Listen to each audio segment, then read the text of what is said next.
All right, let's get right into it. We're going to tackle one of the biggest, most fundamental questions we humans ever ask ourselves. Why are we even here? In this explainer, we're breaking down a text that dives deep into the purpose of our very existence. I mean, we've all been there, right? At some point, this question hits every single one of us. You're just going about your day, and then, bam. Why am I here? What is the whole point of all this? It's a universal puzzle. So this search for meaning, it's like this epic quest we're all on. And according to our source material, there are really two main roads you can take to try and find an answer. So let's head down that first path together. The text kicks things off with a pretty simple idea. Think about it. You see footprints in the sand. You know someone walked there, right? Well, the argument is, you look at the incredible complexity of the world, of life itself, and it just points to a designer, a creator who had a purpose in mind. Okay, so if there's a purpose, where do we even begin to look for it? The first road our source explores is the path of human reason. Can we, just think our way to the ultimate answer?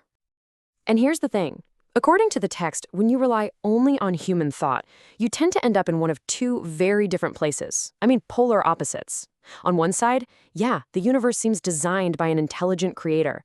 But on the other, maybe it's all just a cosmic accident, a random roll of the dice with no real meaning behind it at all. And this is where the source really pushes back on relying just on our intellect. It poses this powerful question: how can we possibly think our way to understanding why we exist when we can't even fully figure out how our own brains work? It's a pretty good point. So, from this text's point of view, a lot of philosophy ends up being a bit like building a house on sand. It's all based on these big assumptions you can't really prove, and you get these really abstract ideas like Plato's whole shadow world thing, or you just end up right back where you started, concluding that maybe there's no purpose after all.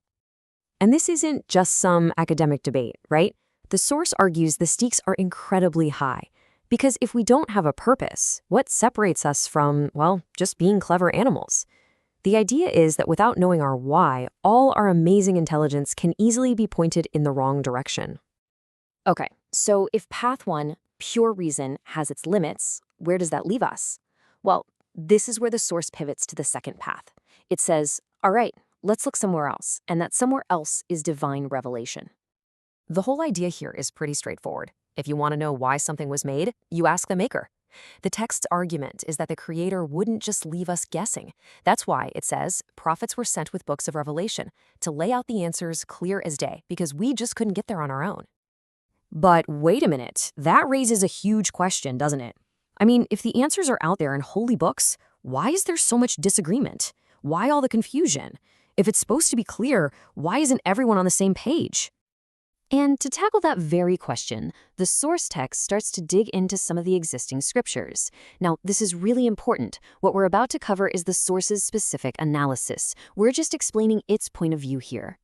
So, when it looks at Judeo-Christian scriptures, the text we're examining claims that the original message got a bit fuzzy over time. It points to things like symbolic language that's hard to pin down. It also alleges that texts were changed, or that some, like the original Gospel of Jesus, were lost entirely. And the result, according to this argument, is that people were left with rules and dogmas created by other humans, not the original pure message.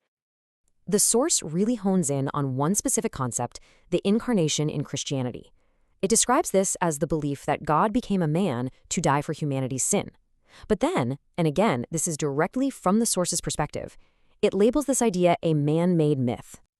And to back up that claim, the source asks a couple of challenging questions. It's like, okay, if that's the purpose of life, what about all the millions of people who lived and died before Jesus ever walked the earth?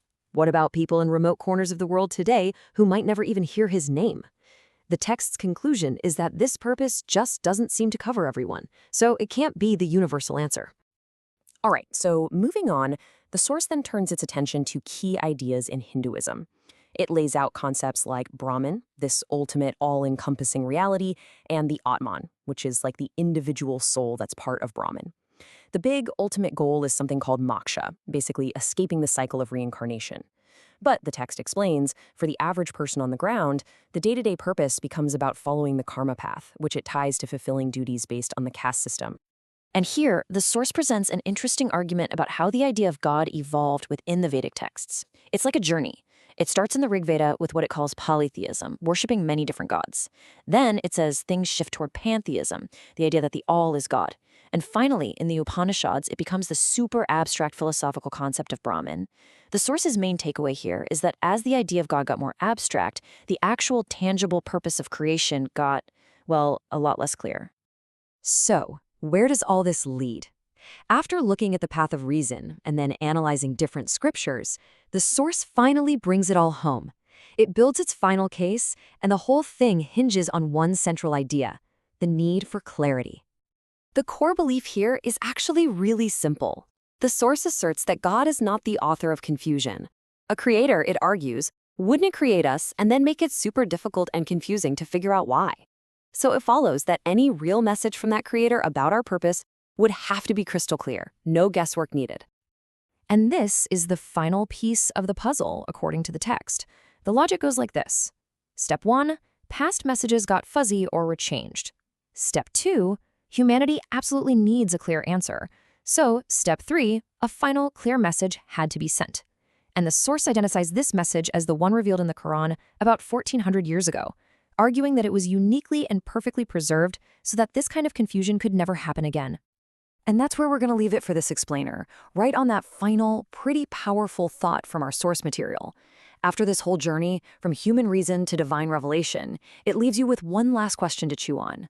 What if the answer to that huge question, why am I here, isn't lost or confusing at all?